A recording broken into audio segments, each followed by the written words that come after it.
ണ ഭാഗം 4. രചനാ സംഭാഷണം. രുദ്രപ്രിയ. പ്രിയയുടെ കയ്യിലിരുന്ന ഫോൺ ഊർന്ന് നിലത്തേക്ക് വീണു. തലയ്ക്കുള്ളിൽ വലിയൊരു സ്ഫോടനം നടക്കുന്നത് പോലെ പ്രിയ തൻ്റെ തലമുടി പിടിച്ചു വലിച്ചു. പെട്ടെന്ന് തന്നെ സമനില വീണ്ടെടുത്ത് പ്രിയ നിലത്തു നിന്നും ഫോൺ വേഗം കയ്യിലേക്കെടുത്തു. ഹലോ ഹലോ ഏട്ടാ, ഹലോ, കേൾക്കാമോ? മറുപുറത്തു നിന്നും ശബ്ദമൊന്നുമില്ലാതായപ്പോൾ പ്രിയ ഫോൺ കട്ട് ചെയ്ത് വീണ്ടും ആ നമ്പറിലേക്ക് തെളിച്ചു വിളിച്ചു. റിങ് ചെയ്ത ഉടനെ തന്നെ ശിവ കോൾ അറ്റൻഡ് ചെയ്തു. ഹലോ പ്രിയ, നീ ഓക്കെ ആണോ? ശിവയുടെ പരിഭ്രമം നിറഞ്ഞ ശബ്ദം പ്രിയയുടെ കാതുകളിൽ വന്ന് അലച്ചു. ഏട്ടൻ പറഞ്ഞ പേര് പാർവണയെന്നല്ലേ? നമ്മുടെ വർണ്ണ അവളല്ലേ? ശിവയുടെ ഭാഗത്തു നിന്നും മറുപടി ഒന്നും ലഭിക്കാതെ ആയപ്പോൾ പ്രിയ വീണ്ടും ആ ചോദ്യം തന്നെ ആവർത്തിച്ചുകൊണ്ടേയിരുന്നു. ഒരു കാര്യം കൂടി ഏട്ടൻ എനിക്ക് പറഞ്ഞു തരണം. ഏട്ടൻ്റെ ഇഷ്ടം വർണ്ണയ്ക്ക് അറിയാമായിരുന്നോ? ഏട്ടൻ അവളോട് ഇതേക്കുറിച്ച് സംസാരിച്ചിരുന്നോ? ഞാൻ വർണ്ണയോട് എൻ്റെ ഉള്ളിലെ ഇഷ്ടം തുറന്നു പറഞ്ഞിട്ടില്ല. പക്ഷേ എനിക്ക് ഉറപ്പാണ് പ്രിയ, ഞാൻ അവളെ സ്നേഹിച്ചിരുന്നു. അവളോടുള്ള എൻ്റെ ഇഷ്ടം തുറന്നു പറയാനിരിക്കുമ്പോഴാണ് അച്ഛൻ എന്നെ ബിസിനസ് ആവശ്യവുമായി ബന്ധപ്പെട്ട് സിംഗപ്പൂരിലേക്ക് പറഞ്ഞു വിട്ടത്. ഏട്ടൻ പാർവണ്ണയെയാണ് ഇഷ്ടപ്പെട്ടിരുന്നത്. എങ്കിലേട്ടൻ ഉടനെ തന്നെ നാട്ടിലേക്ക് വരണം. പ്രിയ, നീ എന്തൊക്കെയായി പറയുന്നത്? എനിക്കിപ്പോൾ ഉടനെയൊന്നും നാട്ടിലേക്ക് വരാൻ കഴിയില്ല. ഇല്ല ഏട്ടാ, ഏട്ടൻ ഇനി ഒരു നിമിഷം പോലും അവിടെ നിൽക്കാൻ പാടില്ല.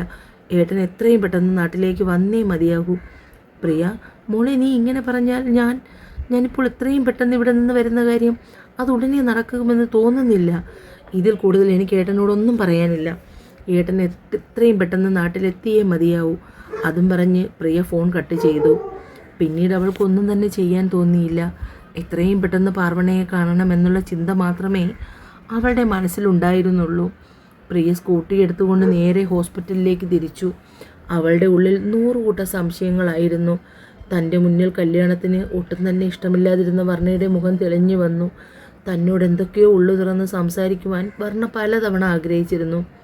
പക്ഷേ അവൾക്കതിനുള്ള സമയവും സൗകര്യവും കിട്ടിയില്ല. ഇനി ഒരു പക്ഷേ വർണ്ണയുടെ മനസ്സിലും ശിവേട്ടനോട് ഇഷ്ടമുണ്ടായിരുന്നോ? ഓരോന്നാലോചിച്ച് ഹോസ്പിറ്റലിലെത്തിയത് പ്രിയ അറിഞ്ഞില്ല. പാർക്കിങ്ങിൽ സ്കൂട്ടി ഒതുക്കി അതിനുശേഷം പ്രിയ അക്ഷരാർത്ഥത്തിൽ ഓടുക തന്നെയായിരുന്നു വർണ്ണയെ കാണാൻ. പ്രിയ മുറിയിൽ ചെല്ലുമ്പോൾ എവിടെയോ നോക്കി കണ്ണു നിറഞ്ഞിരിക്കുന്ന വർണ്ണയെയാണ് കാണുന്നത്. അവളുടെ ആ ഇരിപ്പ് കണ്ട് പ്രിയയുടെ നെഞ്ച് നേറി. പ്രിയ വേഗം കട്ടിലിൽ വർണ്ണയുടെ അടുത്തായി ചെന്നിരുന്നു. പതിയെ വർണ്ണയുടെ കൈകളിലേക്ക് പിടിച്ചു. വർണ്ണ പ്രിയയെ ഒന്ന് നോക്കി. അപ്പോഴും പ്രതാപനും ഭാമയും അവിടേക്ക് കടന്നു വന്നു. ആ, മോളെത്തിയായിരുന്നോ? ഇന്ന് മോളെ ഡിസ്ചാർജ് ചെയ്യുകയാണ്. ഇപ്പോൾ ഡോക്ടർ വന്ന് നോക്കി പറഞ്ഞിട്ട് പോയതേയുള്ളൂ. സേതുവിനോടും രാജനോടും വിളിച്ച് പറയാൻ തുടങ്ങുമായിരുന്നു. പെട്ടെന്ന് തന്നെ ബില്ലെല്ലാം സെറ്റിൽ ചെയ്ത് വർണ്ണയ്ക്കുള്ള മെഡിസിൻ വാങ്ങി പാക്കിംഗ് ഒക്കെ കഴിഞ്ഞ് ഏകദേശം ഉച്ചയോടുകൂടി അവർ ഹോസ്പിറ്റലിൽ നിന്ന് വീട്ടിലേക്ക് തിരിച്ചു. യാത്രയിലുടനീളം വർണ്ണ തികച്ചും നിശബ്ദയായിരുന്നു. വീടെത്തിയതും വർണ്ണയെ കാറിൽ നിന്നും പവിയും പ്രിയയും ചേർന്നാണ് വീട്ടിനുള്ളിലേക്ക് കൂട്ടിക്കൊണ്ടു പോയത്. വീട്ടിനുള്ളിലേക്ക് കയറുമ്പോൾ വർണ്ണയുടെ നിറഞ്ഞ കണ്ണുകൾ നിറഞ്ഞു തൂവി. വിവാഹനാളിൽ അവിടെ നിന്നും സന്തോഷവതിയായി ഇറങ്ങിയ ചിത്രം അവളുടെ കൺമുന്നിൽ തെളിഞ്ഞു. പവിയും പ്രിയയും ചേർന്ന് വർണ്ണയെ അവളുടെ റൂമിലേക്ക് കൊണ്ടുപോയി. മുറിയിൽ വർണ്ണയുടെ കട്ടിലിനടുത്തായി തന്നെ മറ്റൊരു കട്ടിൽ കൂടി സെറ്റ് ചെയ്തിട്ടുണ്ടായിരുന്നു. മോളോടൊപ്പം ഇനി കുറച്ചുനാൾ പവിയും കൂടി റൂമിലുണ്ടാകും. ഏകദേശം വൈകുന്നേരത്തോടു കൂടിയാണ് പ്രിയ വർണ്ണയുടെ വീട്ടിൽ നിന്നും സ്വന്തം വീട്ടിലേക്ക് പോയത്. പ്രിയ വീട്ടിലെത്തി കഴിഞ്ഞതും രാജശേഖരനും സേതുവും കൂടി വർണ്ണയെ കാണുന്നതിനായി പുറപ്പെട്ടു. റൂമിലേക്ക് വന്ന പ്രിയ ശിവയുടെ നമ്പറിലേക്ക് തുടർച്ചയായി വിളിച്ചുകൊണ്ടേയിരുന്നു. പക്ഷേ അപ്പോഴെല്ലാം ഫോൺ സ്വിച്ച് ഓഫ് എന്നാണ് കേട്ടതും പ്രിയ ദേഷ്യത്തിൽ മൊബൈൽ വലിച്ചെറിഞ്ഞു. ഏകദേശം വെളുപ്പാങ്കാല 5 മണിയോടുകൂടി കോളിംഗ് ബെൽ നിർത്താതെ ശബ്ദിക്കുന്നത് കേട്ടാണ് രാജശേഖരൻ ഉറക്കമുണർന്നത്. ഈ കൊച്ചു വെളുപ്പാങ്കാലത്ത് ആരാ എന്ന് ചോദിച്ചുകൊണ്ട് രാജശേഖരൻ നേരെ പോയി ഡോർ തുറന്നു. മുന്നിൽ നിൽക്കുന്ന ആളെ കണ്ട് അക്ഷരാർത്ഥത്തിൽ ഞെട്ടിപ്പോയി. ഇതെന്താടാ മോനെ, ഒരു മുന്നറിയിപ്പും ഇല്ലാതെ നീ പെട്ടെന്നിങ്ങനെ? എല്ലാവർക്കും ഒരു സർപ്രൈസ് തരാം എന്ന് കരുതി വെച്ചാ. അച്ഛനിപ്പോൾ ആരെയും വിളിച്ചറിയിക്കണ്ട. ഞാനൊന്ന് കിടന്നുറങ്ങട്ടെ. എനിക്ക് വല്ലാത്ത ക്ഷീണമുണ്ട്. രാവിലെ എഴുന്നേറ്റ് എല്ലാവരെയും കണ്ട് സംസാരിക്കാം. എന്നാൽ ശരി, നീ പോയി കിടന്നുറങ്ങ്. ശിവ തൻ്റെ ബാഗുമായി നേരെ റൂമിലേക്ക് പോയി. രാവിലെ പ്രിയയെ ഉണർന്ന് ഹാളിലേക്ക് വരുമ്പോൾ ഡൈനിങ്ങിലിരുന്ന് പത്രം വായിക്കുന്ന ആളെ കണ്ട് ഞെട്ടിപ്പോയി. പ്രിയ ഓടി വന്ന് ശിവയുടെ മാറിലേക്ക് വീണ് പൊട്ടിക്കരഞ്ഞു. പ്രിയയുടെ പെട്ടെന്നുള്ള പ്രവൃത്തി ശിവയെ ഞെട്ടിപ്പിച്ചുവെങ്കിലും തൻ്റെ അനുജത്തിയെ ചേർത്ത് പിടിച്ച് തോളിൽ തട്ടി അവൻ ആശ്വസിപ്പിച്ചു. അവിടേക്ക് വന്ന സേതുവും രാജനും അത് കണ്ടുവെങ്കിലും പ്രിയയുടെ സങ്കടങ്ങൾ ഒഴുക്കിക്കളയട്ടെ എന്ന് കരുതി അവർ ഒന്നും തന്നെ മിണ്ടിയില്ല. രാവിലെ ബ്രേക്ക്ഫാസ്റ്റ് എല്ലാം കഴിച്ചു കഴിഞ്ഞ് ശിവപ്രിയയും കൂട്ടി നേരെ ബീച്ചിലേക്കാണ് പോയത്. രാവിലെ ആയിരുന്നതിനാൽ ബീച്ചിൽ തുറക്ക് കുറവായിരുന്നു. ഇരുവരും തണൽ ഭാഗം നോക്കിപ്പോയിരുന്നു. എന്താ മോളെ നിൻ്റെ മനസ്സിൽ? നീ എന്തിനാ ഏട്ടനോട് പെട്ടെന്ന് വരാൻ പറഞ്ഞത്? എന്താ നിനക്ക് ഇത്രയും സങ്കടം? ഏട്ടന് വർണ്ണയെ ഇഷ്ടമായിരുന്നു എന്ന കാര്യം എന്നോടെങ്കിലും ഒന്ന് പറയാമായിരുന്നില്ലേ? എന്തിനാ ഏട്ടാ എല്ലാം ഉള്ളിലടക്കി തന്നെ ഒളിപ്പിച്ചു വെച്ചത്? പ്രിയ, എനിക്ക് നിന്നോട് പറയാനുള്ള സാവകാശം കിട്ടിയില്ല. വർണ്ണയോട് തന്നെ പറയണമെന്ന് കരുതിയിരുന്നപ്പോഴാണ് അച്ഛൻ പെട്ടെന്ന് സിംഗപ്പൂർ യാത്ര പ്ലാൻ ചെയ്തത്. അച്ഛൻ്റെ കുറേ കാലമായുള്ള ഡ്രീം പ്രോജക്റ്റ് ആയിരുന്നതുകൊണ്ട് എനിക്ക് അച്ഛനോട് എതിർപ്പ് പറയാൻ കഴിഞ്ഞില്ല. 6 മാസം സമയമുണ്ടല്ലോ, അത് കഴിഞ്ഞ് വന്ന് വർണ്ണയോട് പറയാമെന്ന് വിചാരിച്ചു. പക്ഷേ എൻ്റെ കണക്കൂട്ടലെല്ലാം തെറ്റിച്ചുകൊണ്ട് വർണ്ണയുടെ എൻഗേജ്മെൻ്റ് ആണെന്നറിഞ്ഞ നിമിഷം ഞാൻ തകർന്നു പോയി. ശരിക്കും ഞാനൊരു ഭ്രാന്തനായി മാറി. അവളുടെ ഓർമ്മകൾ എൻ്റെ മനസ്സിനെ കുത്തി നോവിക്കുമ്പോൾ ഞാൻ ലഹരിയിൽ അഭയം തേടിയിരുന്നു. ഒടുവിലെല്ലാം കൈവിട്ടു പോകുമെന്ന അവസ്ഥയായപ്പോഴാണ് ഞാൻ ബിസിനസ് ടൂർ എന്ന് പറഞ്ഞ് വീണ്ടും അവിടെ സമയം ചെലവഴിച്ചത്. അങ്ങനെ പതിയെ പതിയെ ഞാൻ വർണ്ണയെ എൻ്റെ മനസ്സിൻ്റെ ഒരു കോണിൽ മാറ്റി നിർത്തി. ഏട്ടനും അവളോടുള്ള ഇഷ്ടം ഒരിക്കലെങ്കിലും തുറന്നു പറഞ്ഞിരുന്നെങ്കിൽ വർണ്ണയെ വലിയൊരു അപകടത്തിൽ നിന്നും നമുക്ക് രക്ഷിക്കാൻ കഴിയുമായിരുന്നു. അപകടമോ? വർണ്ണയ്ക്കോ? നീ എന്തൊക്കെയാ പ്രിയായി പറയുന്നേ? ഇവിടെ നടന്ന കാര്യങ്ങളൊന്നും ഏട്ടൻ ഇതുവരെയും അറിഞ്ഞിട്ടില്ല. അല്ലെങ്കിൽ തന്നെ ഏട്ടനെ അറിയിക്കാൻ ഞങ്ങളുടെ കയ്യിൽ മാർഗങ്ങളില്ലായിരുന്നു. നീ കാര്യം എന്താണെന്ന് തെളിച്ചു പറ, എന്നെ ഇങ്ങനെ ടെൻഷൻ അടുപ്പിക്കാതെ. വർണ്ണ അവൾ ഇന്നൊരു വിധവയാണ് ഏട്ടാ. She is a widow. No. കേട്ടത് വിശ്വസിക്കാനാവാതെ ശിവ തൻ്റെ 2 കൈകൾ കൊണ്ടും ചെവി പൊതിഞ്ഞു പിടിച്ചു. ഞാനിത് വിശ്വസിക്കില്ല. അങ്ങനെ ഒരിക്കലും സംഭവിക്കാൻ പാടില്ല. ഞാനിത് വിശ്വസിക്കില്ല പ്രിയ. എല്ലാ കാര്യവും ശിവയോട് സംസാരിച്ചു.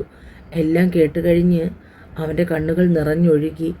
ഇതൊക്കെ എങ്ങനെ എൻ്റെ പെണ്ണ് സഹിക്കുന്നു പ്രിയ? എനിക്ക് അവളെ കാണണം. ഇല്ല ഏട്ടാ, ഏട്ടനെ ഇപ്പോൾ കണ്ടാൽ അവൾ തകർന്നു പോകും. അവൾക്കും ഏട്ടനോട് ഇഷ്ടമുണ്ടായിരുന്നു എന്ന് എനിക്ക് തോന്നിയിരുന്നു. എന്നാലും പ്രിയ, എനിക്ക് അവളെ ദൂരത്തു നിന്നെങ്കിലും ഒന്ന് കാണണം. ഇല്ലെങ്കിൽ ഞാൻ ചങ്ക് പൊട്ടി ചത്തുപോകും. അവളിതൊക്കെ എങ്ങനെ സഹിക്കുന്നു പ്രിയ? ഏട്ടൻ അറിയില്ല ഇപ്പോൾ അവളുടെ മാനസികാവസ്ഥ. ജീവൻ ഉണ്ടെന്നേ ഉള്ളൂ ആ ശരീരത്തിൽ. മനസ്സും ശരീരവും മരവിച്ചു പോയി ഏട്ടാ അവളുടെ. മണിക്കൂർ നേരത്തേക്കെങ്കിലും വിവാഹം കഴിഞ്ഞ് വിധവയാക്കപ്പെട്ടവൾ. അവളുടെ കണ്ണുനീർ അത് കണ്ട് നിൽക്കുന്നവരെ പൊള്ളിക്കും ഏട്ടാ. ശ്യാമിൻ്റെ അച്ഛനും അമ്മയ്ക്കും അവൻ മാത്രമേ ഉള്ളൂ. മകന് പറ്റിയ അപകടം ആ അച്ഛനമ്മമാരെ ഒരുപാട് തളർത്തിയിട്ടുണ്ട്. പക്ഷേ അവളെ കാണാൻ ഓടി ഓടി വരാറുണ്ട് ഏട്ടാ.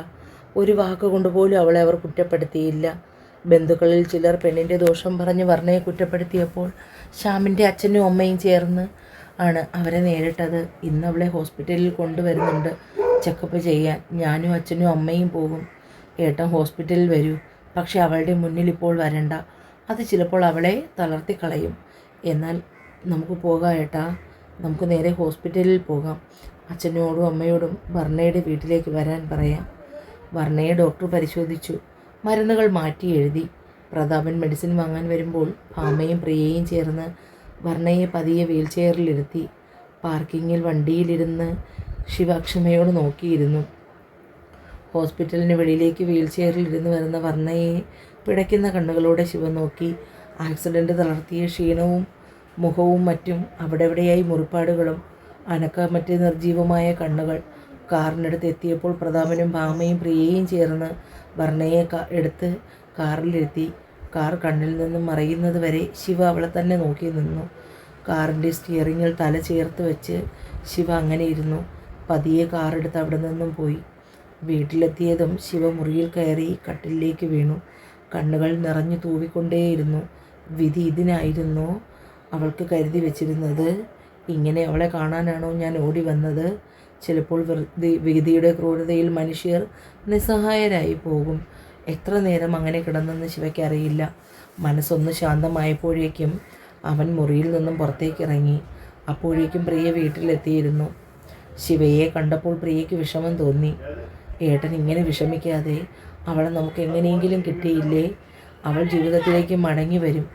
നമുക്കവളെ നമ്മുടെ പഴയ വർണ്ണയാക്കണം. ശിവ ഒന്നിനും മറുപടി പറഞ്ഞില്ല. എല്ലാം മൂളി കേൾക്കുക മാത്രം ചെയ്തു. രാജേട്ടാ, ശിവ എന്താ ഒന്നും അറിയിക്കുക പോലും ചെയ്യാതെ നാട്ടിലെത്തിയത്? ഏട്ടനോട് എന്തെങ്കിലും പറഞ്ഞോ? ഇല്ല സേതു, ഞാൻ അതിനെക്കുറിച്ച് ആലോചിക്കുന്നത്. കാര്യമായി എന്തോ ഉണ്ട്. അല്ലാതെ ശിവ ഇപ്പോൾ ഇത്രയും പെട്ടെന്ന് ഇവിടേക്ക് വരാൻ സാധ്യത കുറവാണ്. പ്രിയയും ശിവയും നമ്മളോട് എന്തോ മറയ്ക്കുന്നുണ്ട്. രാത്രിയിൽ ഭക്ഷണം കഴിച്ചെന്ന് വരുത്തി ശിവ എഴുന്നേറ്റ് പോയി. ഒരു സിഗരറ്റിന് തീ കൊടുത്ത് സിറ്റൗട്ടിലെ ഹാൻഡിൽ റെയിലിൽ പിടിച്ചു നിന്നു. 1-2 തവണ പുക വലിച്ചു വിട്ടു. സിഗരറ്റ് വലിച്ചെറിഞ്ഞു. ബാഗിൽ നിന്നും മദ്യക്കുപ്പി എടുത്ത് മൂടി തുറന്ന് വായിലേക്ക് കമഴ്ത്തി. അപ്പോഴേക്കും വാതിൽക്കൽ ആളനക്കം കേട്ടു. ശിവ വേഗം കുപ്പി ബാഗിനുള്ളിൽ വെച്ചു. അച്ഛൻ കിടന്നില്ലായിരുന്നോ? ശിവ മുഖം അമർത്തി തുടച്ചുകൊണ്ട് ചോദിച്ചു. നമുക്ക് കുറച്ചു നേരം ആ ലോണിലിരിക്കാം ശിവ. എനിക്ക് നിന്നോടല്പം സംസാരിക്കാനുണ്ട്. അതും പറഞ്ഞ് രാജൻ പുറത്തേക്ക് പോയി. ശിവ വേഗം ഒരു ടീഷർട്ടും എടുത്തിട്ട് രാജന് പിന്നാലെ. ശിവ അച്ഛൻ്റെ അടുത്തായി ചെന്ന് നിന്നു. എന്താ അച്ഛാ? ശിവ, നിനക്ക് എന്നോട് എന്തെങ്കിലും പറയാനുണ്ടോ? നിനക്കെന്തെങ്കിലും വിഷമമുണ്ടോ? ഇത്രയും പെട്ടെന്ന് ഒന്ന് വിളിക്കുക പോലും ചെയ്യാതെ നീ. ശിവ ഒരു നിമിഷം ഒന്നും മിണ്ടിയില്ല. അച്ഛാ, ഞാൻ സിംഗപ്പൂർ പോകുന്നതിന് മുമ്പ് എനിക്കിതുപോലെ അച്ഛനോടൊന്നും സംസാരിക്കാൻ അവസരം കിട്ടിയിരുന്നെങ്കിൽ ഞാൻ ഒരുപാട് സന്തോഷിച്ചേനെ. പക്ഷേ ഇപ്പോൾ എനിക്ക് എന്ത് പറയണമെന്നറിയില്ല. നമ്മൾ തമ്മിൽ എന്തും തുറന്നു പറയാൻ കഴിയുന്ന ഒരു സൗഹൃദ ബന്ധം ആണെന്നാണ് ഞാൻ ഇതുവരെ കരുതിയത്. പക്ഷേ എനിക്ക് എവിടെയോ തെറ്റുപറ്റിയെന്ന് തോന്നുന്നു. അച്ഛാ, എനിക്ക് അച്ഛനോട് ഒളിക്കാനൊന്നുമില്ല. ഇനി ഞാനത് പറഞ്ഞിട്ട് കാര്യമില്ല. പക്ഷേ എനിക്ക് ആരോടെങ്കിലും പറഞ്ഞില്ലെങ്കിൽ എൻ്റെ സമനില തെറ്റിപ്പോവും. അത്രയും ഞാൻ. ശിവ പകുതിയിൽ നിർത്തി. അച്ഛാ, ഞാനൊരു പെൺകുട്ടിയെ സ്നേഹിച്ചിരുന്നു. അല്ല, ഇപ്പോഴും സ്നേഹിക്കുന്നു. പക്ഷേ എൻ്റെ സാഹചര്യ നിമിത്തം എനിക്ക് അവളോട് പറയാൻ കഴിഞ്ഞില്ല. എൻ്റെ മനസ്സിലെ അവളോടുള്ള ഇഷ്ടം തുറന്നു പറയാൻ കഴിയാതെ എനിക്ക് സിംഗപ്പൂർ പോകേണ്ടി വന്നു. അവിടെ വെച്ചാണ് ഞാൻ അവളുടെ വിവാഹക്കാരി അറിയുന്നത്. എന്നെ ആ വാർത്ത ഒരുപാട് തളർത്തി. ഞാൻ ആ ഷോക്കിൽ നിന്ന് കരകയറാൻ ഒരുപാട് വൈകി. പക്ഷേ അതിലും ഒതുങ്ങിയില്ല. വിധി അതിൻ്റെ ക്രൂരമുഖം ഒരിക്കൽ കൂടി തെളിയിച്ചു. വിവാഹ ദിവസം തന്നെ അവൾ വിധവയായി മാറി എന്ന വാർത്ത. ആ വാർത്തയാണ് എന്നെ ഇവിടെ എത്തിച്ചത്. രാജൻ ശിവയുടെ അടുത്തേക്ക് വന്നു. ശിവ, വർണ്ണമോൾ, അവളെയാണോ നീ സ്നേഹിച്ചിരുന്നത്? എന്നിട്ട് നീ എന്താ ഒരു വാക്കുപോലും പറയാതെ? ഞാൻ സിംഗപ്പൂർ പോകുന്നതിൻ്റെ തലേ ദിവസമാണ് എനിക്ക് വർണ്ണയോട് കുറച്ച് ഫ്രീ ആയി ഇടപഴകാൻ കഴിഞ്ഞത്. എനിക്ക് അവളോടുള്ള സ്നേഹം മനസ്സിലാക്കി അവളോട് പറയാനിരിക്കവെയാണ് സിംഗപ്പൂർ യാത്രയെക്കുറിച്ച് അച്ഛൻ പറയുന്നത്. അച്ഛൻ്റെ ഡ്രീം പ്രോജക്റ്റ് ആയതുകൊണ്ട് അതിനൊരു ഒഴിവ് പറയാൻ കഴിഞ്ഞില്ല. പിന്നെ അവളോട് പറയാൻ അവസരം കിട്ടിയില്ല അച്ഛാ. എൻ്റെ ഇഷ്ടം അവളെ അറിയിക്കാൻ കഴിഞ്ഞില്ല. ഞാൻ തോറ്റുപോയി. വിധി എന്നെ തോൽപ്പിച്ച് കളഞ്ഞു. ഇന്ന് ഹോസ്പിറ്റലിൽ വെച്ച് അവളെ കണ്ടപ്പോൾ എൻ്റെ ചങ്ക് കലങ്ങിപ്പോയി അച്ഛാ. കണ്ടു നിൽക്കാൻ കഴിഞ്ഞില്ല. സേതുവിന് ഒരുപാട് ഇഷ്ടമായിരുന്നു വർണ്ണമോളെ. പെണ്ണ് കാണാൻ ചെക്കൻ്റെ വീട്ടിൽ നിന്ന് ആൾക്കാർ വരുമെന്നറിഞ്ഞപ്പോൾ അവൾ വല്ലാതെ പ്രശ്നമുണ്ടാക്കി. നിനക്ക് വേണ്ടി വർണ്ണമോളെ ആലോചിക്കാനിരിക്കുമായിരുന്നു. ഞാൻ പ്രതാപനുമായി സംസാരിക്കാനിരിക്കുമ്പോഴാണ് ചെറുക്കന് പെണ്ണിനെ ഇഷ്ടമാണെന്നറിയിച്ചത്. പിന്നെ അവർ അതുമായി മുന്നോട്ട് പോയി. പക്ഷേ നിൻ്റെ മനസ്സിൽ ഇങ്ങനെ ഒരു ആഗ്രഹം ഉണ്ടെന്ന് ഒരു സൂചനയെങ്കിലും തന്നിരുന്നെങ്കിൽ ഞാൻ അവനോട് പറയുമായിരുന്നു ശിവ. ഇനിയും സമയം വൈകിട്ടില്ല മോനെ. നിനക്കിപ്പോഴും വർണ്ണമോളെ ഇഷ്ടമാണോ? അച്ഛാ, ഞാൻ ഓടി വന്നത് തന്നെ എൻ്റെ പെണ്ണിനെ കാണാനാണ്. അവളെൻ്റെ പ്രാണനാണ്. എനിക്ക് എൻ്റെ പഴയ വർണ്ണയെ വേണം. ശിവ, മോൾക്ക് സംഭവിച്ച ആക്സിഡൻറ്റ് അവളെ വല്ലാതെ ബാധിച്ചിട്ടുണ്ട്. അവളുടെ മനസ്സിനേറ്റ മുറിവുണങ്ങാൻ സമയമെടുക്കും. അതുവരെ നീ ക്ഷമയോടെ കാത്തിരിക്കണം. നമുക്ക് അവളെ പഴയ പാർവണയാക്കി മാറ്റണം. എന്നിട്ട് നിനക്ക് അവളെ സ്വീകരിക്കാൻ ഇപ്പോഴും ഇഷ്ടമാണെങ്കിൽ നിൻ്റെ ജീവിതത്തോട് അവളെ ചേർത്ത് നിർത്തണം. ഇപ്പോൾ ഉടനെ നീ അവളുടെ മുന്നിൽ ചെന്ന് നിൽക്കണ്ട.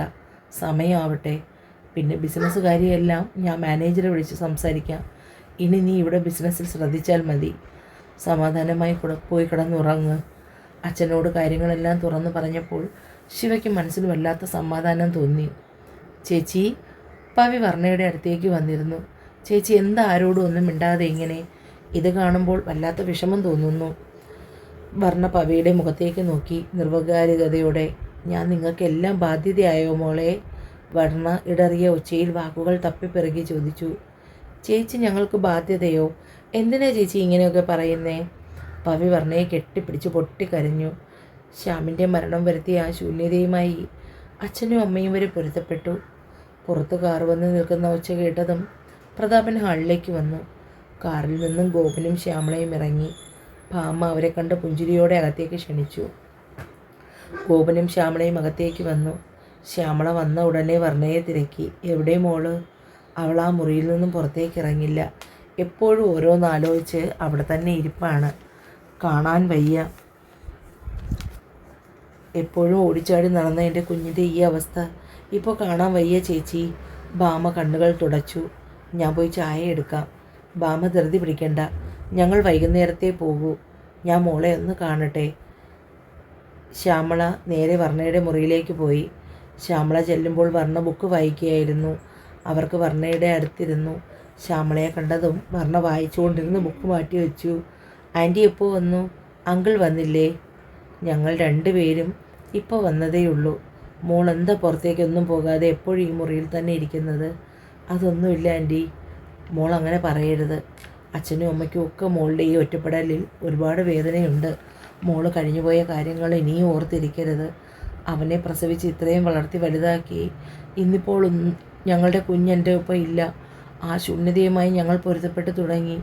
അവൻ അത്രയേ വിധിച്ചുള്ളൂ. പക്ഷെ നീ അങ്ങനെയല്ല. നിനക്ക് മുന്നിൽ ഇനിയും ഒരു ജീവിതം ബാക്കിയുണ്ട്. അത് നീ ജീവിച്ച് തീർത്തേ മതിയാകൂ. കൺമുന്നിൽ നീ ഇങ്ങനെ ഉരുകുന്നത് കാണുന്ന ആ അച്ഛൻ്റെയും അമ്മയുടെയും മനസ്സ് മോൾ അറിയണം. ആരുടെയും തെറ്റുകൊണ്ടല്ല, എല്ലാം വിധിയാണ്. അങ്ങനെ സമാധാനിക്കണം. ആദ്യം ഈ ഒറ്റയ്ക്കുള്ള ഇരിപ്പ് അവസാനിപ്പിക്കണം. ഈ റൂമിന് പുറത്തോട്ടൊക്കെ ഇറങ്ങണം. പതിയെ പതിയെ എല്ലാം മറക്കണം. നിങ്ങൾ തമ്മിൽ ഒരു ജീവിതം പോലും തുടങ്ങിയിട്ടില്ല. എന്നിട്ട് എൻ്റെ മോൻ നിൻ്റെ മനസ്സിൽ ഇത്രത്തോളം സ്ഥാനം നീ നൽകിയല്ലോ. മോളെല്ലാം മറന്ന് പതിയെ മറ്റൊരു ജീവിതത്തെക്കുറിച്ച് ചിന്തിക്കണം. നിനക്ക് താഴെ പവിത്ര, അവൾക്കും ഒരു ജീവിതമുണ്ട്. അതെല്ലാം മോളുടെ തീരുമാനം പോലെ ഇരിക്കും. ആൻറ്റി പറയുന്നത് മോൾക്ക് മനസ്സിലാവുന്നുണ്ടോ? വർണ്ണ എല്ലാത്തിനും തലകുലുക്കി. ഇടയ്ക്ക് നിറഞ്ഞു വരുന്ന കണ്ണുകൾ തുടയ്ക്കും. എനിക്ക് മനസ്സിലാവുന്നുണ്ട്, പക്ഷെ ഒന്നിനും ആകുന്നില്ല. എന്തോ എന്നെ പിന്നിലേക്ക് വലിക്കുന്നു. അതൊക്കെ മോളുടെ തോന്നലാണ്. എല്ലാം പതിയെ പതിയെ ശരിയാകും. അതിന് മോളുകൂടി ശ്രമിക്കണം. അച്ഛനും അമ്മയും ഒരുപാട് വിഷമിക്കുന്നുണ്ട് മോളെ ഓർത്ത്. ഭാമ ചായയുമായി വരുമ്പോൾ മുറിയിൽ നിന്നും പുറത്തേക്ക് ശ്യാമളയ്ക്കൊപ്പം വരുന്ന വർണ്ണയെയാണ് കാണുന്നത്. ഏറെ നാളിന് ശേഷം മകൾക്കുണ്ടായ മാറ്റത്തിൽ ഭാമയും പ്രതാപനും സന്തോഷിച്ചു. ഭാമേ, മോൾ ഇനി മുറിയിൽ തന്നെ അടച്ചുപൂട്ടിയിരിക്കില്ല. കുറച്ചുനാൾ കഴിയുമ്പോൾ കോളേജിനും പോയി തുടങ്ങും. ഉച്ചയ്ക്ക് എല്ലാവരും ചേർന്ന് സന്തോഷത്തോടെ ഭക്ഷണം കഴിച്ചു. ഇറങ്ങാൻ നേരം ശ്യാമള വർണ്ണയുടെ അടുത്തേക്ക് വന്ന് അവളെ അടുത്ത് പിടിച്ചിരുത്തി. അവളുടെ കഴുത്തിൽ നിന്നും താലിമാല പുറത്തേക്കെടുത്തു. അവൻ്റെ ഓർമ്മകൾ പേറി ഇനിയും മോൾ സങ്കടപ്പെടേണ്ട. ഇതഴിച്ചു മാറ്റണം. രണ്ടു നുള്ളി കണ്ണുനീർ വർണ്ണയുടെ കണ്ണുകളിൽ നിന്നും ഉയർന്നു. ആ താലിയിൽ വീണു. ശ്യാമള കയ്യിൽ കരുതിയ മറ്റൊരു മാല വർണ്ണയെ അണിയിച്ചു. ഇത് മോൾക്ക് വേണ്ടി വാങ്ങി വെച്ചിരുന്നതാണ്. ഇത് മോളുടെ കഴുത്തിൽ കിടക്കട്ടെ. ഇടയ്ക്ക് ഞാൻ വരാം. ഇനി ഞാൻ വരുമ്പോൾ എൻ്റെ പഴയ വർണ്ണമോളായിക്കൊള്ളണം. മോള് കോളേജിൽ പോകുന്ന കാര്യത്തെക്കുറിച്ച് എന്തെങ്കിലും തീരുമാനമായോ? ക്ലാസ് കളയണോ ഇനിയും? ഭാമയുടെ ചോദ്യത്തിന് വർണ്ണ മറുപടി ഒന്നും പറഞ്ഞില്ല.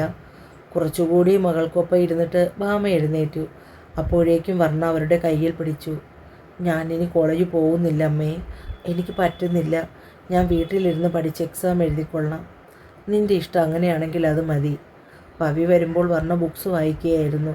ചേച്ചി, പ്രിയേച്ചിയെ വിളിച്ച് നോട്ട്സ് കളക്ട് ചെയ്യാത്തത് എന്താ? എൻ്റെ മൊബൈൽ കാണുന്നില്ല പവി. ഓ, അതെന്ന് ആക്സിഡൻറ്റ് നടന്നപ്പോൾ എങ്ങനെയോ നഷ്ടപ്പെട്ടു പോയി. അത് സാരമില്ല ചേച്ചി, നമുക്ക് അച്ഛനോട് പറയാം. അപ്പോൾ തന്നെ പവി ഫോണെടുത്ത് പ്രതാപനെ വിളിച്ച് വിവരം പറഞ്ഞു. വൈകുന്നേരം പ്രതാപൻ പതിവിലും നേരത്തെ വന്നു.